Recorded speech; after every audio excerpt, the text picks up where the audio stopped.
aprovada essa PEC da blindagem na Câmara, ela vai ter que ter um segundo caminho. Ela segue a partir de agora para o Senado. E lá, o texto tem um primeiro também roteiro que precisa seguir, começando pela Comissão de Constituição e Justiça, antes de seguir ao plenário. E é com o presidente da CCJ do Senado, senador Otto Alencar, que a gente conversa a partir de agora. O senador Otto Alencar está aqui conectado com a gente, junto com a Marina Franceschini, que já começa perguntando, né, Marina, sobre esse assunto, essa pergunta tão esperada do daqui para frente. Marina, querida, com você. Obrigada, Camila. Líder, obrigada pela sua participação aqui. Eu queria saber se já tem alguma sinalização, se essa proposta, a PEC da blindagem, chegando ao Senado, ela vai direto para o plenário, vai passar pela Comissão de Constituição e Justiça, e qual é a sua percepção sobre a dificuldade de aprovação de uma proposta como essa do lado de lá? Olha, pelo regimento do Senado Federal, deve passar pela CCJ. No entanto, o presidente do Senado, o presidente Davi Alcolumbre, tem a prerrogativa de, se ele desejar, encaminhar direto para o plenário do Senado Federal, como já algumas vezes foi feito isso. Eu liguei para ele hoje, tentei falar com ele hoje e não consegui falar com o presidente Davi. Assim que eu puder, vou falar e vou dizer que o rito normal deve ser seguido, mas ele tem essa prerrogativa. A minha posição já é conhecida. Eu antes já tinha declarado uma posição contrária a essa PEC da blindagem. Ontem tentei, inclusive, dentro dos deputados do PSD, que eles votassem não, alguns votaram não, outros votaram sim, cada um decidiu de acordo com a sua consciência. O líder do PSD na Câmara dos Deputados, o deputado Antônio Brito, votou não, mas nenhum deles não teve unanimidade, alguns votaram sim, outros não. Então a minha posição é muito contrária. Eu acho que é um desrespeito ao voto popular, é uma falta de cerimônia com o voto popular, e não se pode estabelecer, através da lei, uma proteção aos parlamentares. Que nós já temos tantos casos que pipocam aqui ou ali de irregularidade, de desvio de recursos, sobretudo os recursos da emenda. Então, vários casos que aconteceram recentemente. E se for dar proteção com o colegiado, que é muito corporativista, não vai se investigar absolutamente ninguém. Senador, aqui Camila do estúdio, muito obrigada mais uma vez pela participação. O senhor acha que essa proposta, o senhor disse que tem dificuldade para passar, mas ela pode ser reformulada ainda no Senado, mantendo essa aparência e essa impressão de blindagem? E o senhor acha que isso interessa ao país? Eu acho que não interessa ao país, muito menos ao povo brasileiro, o povo trabalhador do Brasil. No Senado Federal, são necessários 49 votos para ser aprovada, dos 81, 49, 3/5 do Senado Federal. Pelo que eu conheço do Senado, vai ter muita dificuldade de passar no Senado Federal. Sobretudo, até porque se incluiu de forma absurda os presidentes de partido para serem julgados só no Supremo Tribunal Federal. É uma coisa assim inédita. Não tem na história da República Nova nem da Velha uma situação dessa ordem. Portanto, lá no Senado, não só como presidente da CCJ, mas como senador, se for para o plenário, eu vou encaminhar contra. Eu conversei agora há pouco com o líder do meu partido, o senador Omar Aziz. Ele tem a mesma impressão que eu tenho, ele vai encaminhar contra essa matéria.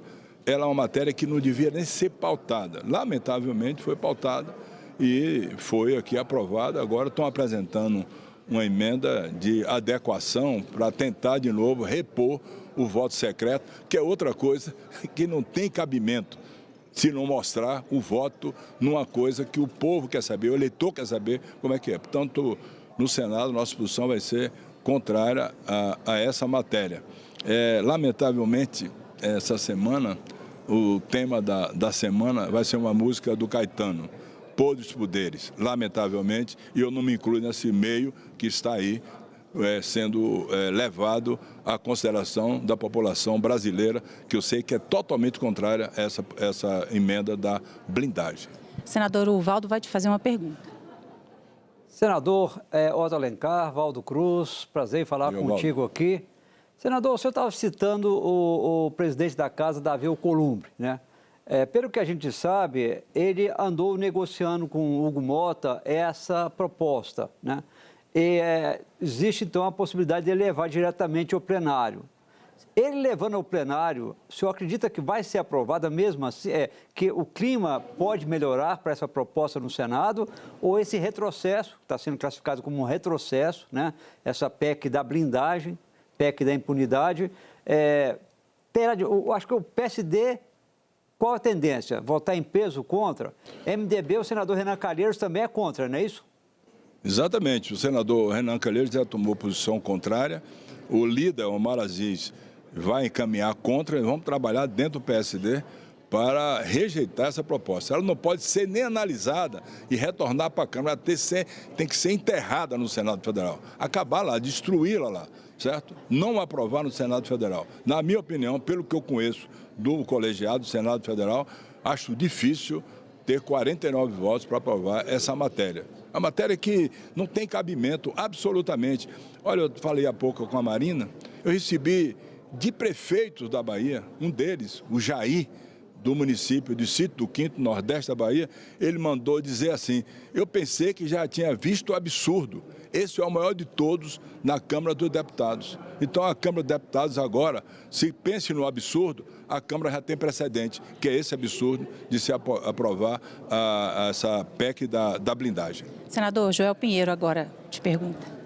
Como? Senador, bom dia. Joel Pinheiro aqui de São Paulo. Oi, Joel. Tudo bem, A minha Joel? pergunta, senador, é acerca da justificativa que os parlamentares favoráveis ao projeto dão. Eles dizem, tem uma situação muito ruim, que é o seguinte, ter processos ali junto ao Supremo, que podem ou não ser abertos contra os parlamentares ou investigações, e que ficam ali na gaveta dos ministros esperando a hora propícia. E esse projeto seria um jeito de impedir esse tipo de digamos assim, ameaça. Se não for esse projeto, existem outros caminhos para impedir isso? E se o senhor acha que isso é um problema de fato? Olha, eu acho que os ministros do Supremo Tribunal Federal eles têm o tempo deles de analisar essas matérias todas, sobretudo denúncias. Tem 3 deputados federais que são réus lá no Supremo. Se não me engano, o Maranhãozinho, o Bosco e o Pastor Gil. E outros todos estão também sob essa análise. Então, essa PEC, ela não inviabiliza o que está no Supremo de ser analisado, não. Já vai ser analisado. Ela não vai retroagir para ajudar. Essa é a análise que eu tenho feito. Não conheço nenhuma outra matéria, nenhum projeto que possa fazer com que isso venha a acontecer. Na verdade, é uma iniciativa para impedir que a justiça seja feita. E a lei, para que existe a lei? Para limitar o meu poder de senador, do presidente da República, dos deputados federais, para circunscrever a lei, para isso, para circunscrever o poder de cada um de nós. Portanto, a Câmara andou muito mal e, lamentavelmente, o presidente Hugo Mota, certamente por pressão da grande maioria, até porque esse projeto foi aprovado com mais de 330 votos, me parece, a pressão muito grande, ele não resistiu e colocou em votação, quando lá atrás, há um tempo atrás, ele tinha recuado de colocar esse projeto em votação. Eu não conversei ainda com o presidente Davi Alcolumbre. Agora, a nossa posição dentro da Comissão de Constituição e Justiça, até porque, como presidente, em algum momento eu terei que pautar, mas não é a prioridade. Hoje nós vamos votar a conclusão da reforma tributária. Estou indo agora para a CCJ para isso. Além de outras matérias importantes, não será a prioridade. E se for para o Senado Federal, se o Davi levar direto para o plenário do Senado Federal, a minha posição de plenário e da tribuna vai ser contra essa matéria. Até porque não tem cabimento se aprovar uma matéria para dar blindagem. Ou seja, criar uma nova figura no parlamento brasileiro. O deputado blindado. Não existe isso. A gente sabe que o senhor tem horário, vai presidir uma sessão importantíssima na CCJ. O Rafael Colombo te faz uma pergunta agora. Senador, rapidamente, muito obrigado mais uma vez pela presença. A impressão que uma parte da população tem, me parece, é que nós estamos vivendo um processo de marcha ré institucional. A discussão sobre anistia para quem foi condenado com direito à ampla defesa e presunção de inocência no Supremo Tribunal Federal, como manter mandato de um deputado que tem faltado constantemente ao trabalho que foi aos Estados Unidos para trabalhar contra a economia do país, PEC da blindagem, como utilizar, temos de voltar no tempo para orientar parlamentares a usar o dinheiro público com transparência nessa discussão sobre emendas todas. Por que nós estamos vivendo esse momento? Qual a avaliação que o senhor faz, senador? Olha, dentro do Senado Federal, essa matéria não chegou ainda, como outras tantas que chegaram lá e algumas foram rejeitadas. Eu quero voltar atrás um pouquinho. Nós aprovamos, há algum tempo atrás, 5 anos, o fim da prerrogativa de foro. Está aqui na Câmara, nunca foi aprovada. Deveria ter sido aprovada. Tentaram fazer agora, depois recuaram. Aí veio com a proposta do projeto da anistia, ampla, geral e restrita, que é inconstitucional. Essa lei fere o artigo 60 da Constituição Federal, inciso 4º, que é uma cláusula pétrea. Portanto, é inconstitucional. Essa é totalmente inconstitucional. Se for para a CCJ, inconstitucional, o que é inconstitucional, eu não vou pautar. A questão dessa PEC da blindagem e da outras tantas, inclusive o caso do deputado Eduardo Bolsonaro, é uma coisa inédita. Receber salário nos Estados Unidos como deputado estadual e depois passar a ser líder da minoria sem comparecer ao ambiente da Câmara Federal. É uma coisa inédita, perderam o senso. Perderam completamente o senso de responsabilidade com o mandato e, acima de tudo, o de respeito com o eleitor, que colocou todos os deputados federais que estão nesse patamar de aprovar aqui na Câmara Federal. Última pergunta para não te atrasar. Leilane. Senador, desculpa, fiquei com a última, vou ser bem rápida. Jogando para o futuro, se essa PEC for aprovada, alguns analistas dizem que as organizações criminosas estão se empenhando em infiltrar pessoas no legislativo. Essa PEC, se for aprovada, é uma porta aberta para esse caminho? Sem dúvida nenhuma, Leilane. Sem dúvida nenhuma. Já tem, pelo Brasil afora, prefeitos eleitos pelo crime organizado. Alguns eleitos pelo crime organizado. Vai ser o caminho para se colocar parlamentares aqui com essa proteção para que possam exercer o poder de ajudar o crime organizado. Quando esse crime organizado tem que ser perseguido, punido.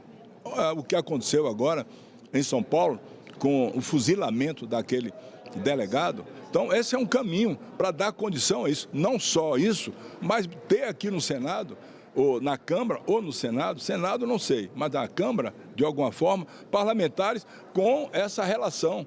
Aconteceu recentemente no estado do Rio de Janeiro, quando um deputado estadual tinha uma relação promíscua com o crime organizado, de vantagens, de exercer o poder para proteger o crime organizado. Você fala uma coisa correta. O governo federal, os governos estaduais têm que agir nessa direção, porque já avançou muito no setor de combustíveis, já avançou também em algumas cidades a eleição de prefeitos e pode avançar também para chegar aqui na Câmara dos Deputados e também, quem sabe, acho mais difícil, no Senado Federal.